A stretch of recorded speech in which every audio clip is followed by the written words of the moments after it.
ಬೆಂಗಳೂರಲ್ಲಿ ರಾಮೇಶ್ವರಂ ಕೆಫೆಯಲ್ಲಿ ಬಾಂಬ್ ಸ್ಫೋಟ ಪ್ರಕರಣಕ್ಕೆ ಸಂಬಂಧಪಟ್ಟಂತೆ ಇವತ್ತು ನಗರದಲ್ಲಿ ಎನ್ಐಎ ಅಧಿಕಾರಿಗಳಿಂದ ಹಲವೆಡೆ ದಾಳಿ ನಡೀತಾ ಇದೆ.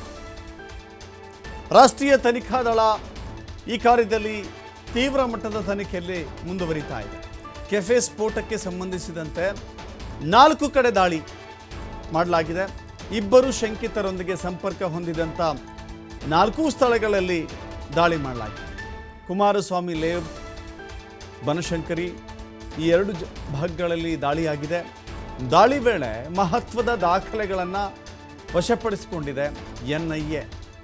2 ಶಂಕಿತರೊಂದಿಗೆ ಸಂಪರ್ಕ ಹೊಂದಿದೆ. ಅಂದರೆ 2 ಶಂಕಿತರೊಂದಿಗೆ ಸಂಪರ್ಕ ಹೊಂದಿದಂಥ 4 ಸ್ಥಳಗಳ ಮೇಲೆ ದಾಳಿ. ಮತೀನ್ ಮತ್ತು ಶಾಹಿಬ್ಗೆ ಸಹಾಯ ಮಾಡಿದ ಹಿನ್ನೆಲೆ 4 ಕಡೆ ದಾಳಿ ನಡೆಸಿ ದಾಖಲೆಯನ್ನು ಜಪ್ತಿ ಮಾಡಿದ್ದಾರೆ ಅಧಿಕಾರಿಗಳು.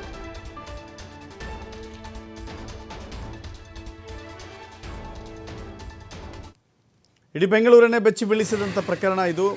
ಬೆಂಗಳೂರಿನಲ್ಲಿ ಉಗ್ರ ಚಟುವಟಿಕೆಗಳಿಗೆ ನಿಜಕ್ಕೂ ಕೂಡ ಉಗ್ರರ ತಾಣವಾಗಿದೆಯಾ ಅನ್ನುವ ಮಟ್ಟದಲ್ಲಿ ಇಡೀ ಜಾಗತಿಕ ಮಟ್ಟದಲ್ಲಿ ಸದ್ದಾಗಿತ್ತು ರಾಮೇಶ್ವರಂ ಕೆಫೆ ಬಾಂಬ್ ಬ್ಲಾಸ್ಟ್ ಪ್ರಕರಣ. ಸದ್ಯಕ್ಕೆ ಆರೋಪಿಗಳನ್ನು ಸೆರೆ ಹಿಡಿಯಲಾಗಿದೆ. ಆರೋಪಿಗಳಿಗೆ ಸಂಬಂಧಪಟ್ಟ ಕೆಲ ಜಾಗಗಳೇನಿದ್ದಾವೆ, ಕೆಲ ಏರಿಯಾಗಳೇನಿದ್ದಾವೆ, ಆ ಜಾಗಗಳಿಗೆ ಇವ್ರಿಗೇನು ಸಂಬಂಧ, ಅಲ್ಲಿ ಯಾವ್ಯಾವ ವ್ಯಕ್ತಿಗಳಿದ್ದರು, ಯಾವ ರೀತಿ ಸಿದ್ಧತೆಯನ್ನು ಮಾಡ್ಕೊಳ್ತಾ ಇದ್ರು, ಇವರಿಗೆ ಸಹಕಾರ ಕೊಟ್ಟಂಥವ್ರು ಯಾರು, ಎಲ್ಲದರ ಬಗ್ಗೆಯೂ ಕೂಡ ಎನ್ಐಎ ಸೂಕ್ತ ರೀತಿಯಲ್ಲಿ ತನಿಖೆಯನ್ನು ಮುಂದುವರಿಸ್ತಾ ಇದೆ.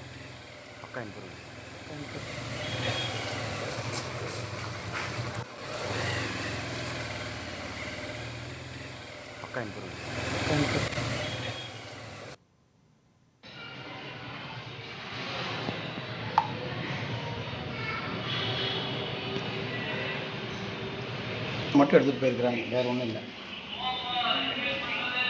சரிங்களா?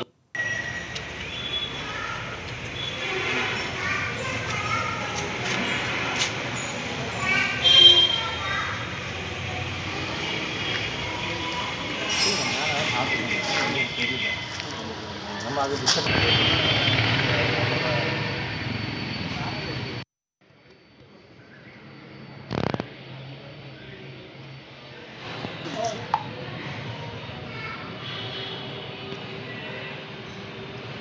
மட்டும் எடுத்துகிட்டு போயிருக்கிறாங்க, வேறு ஒன்றும் இல்லை.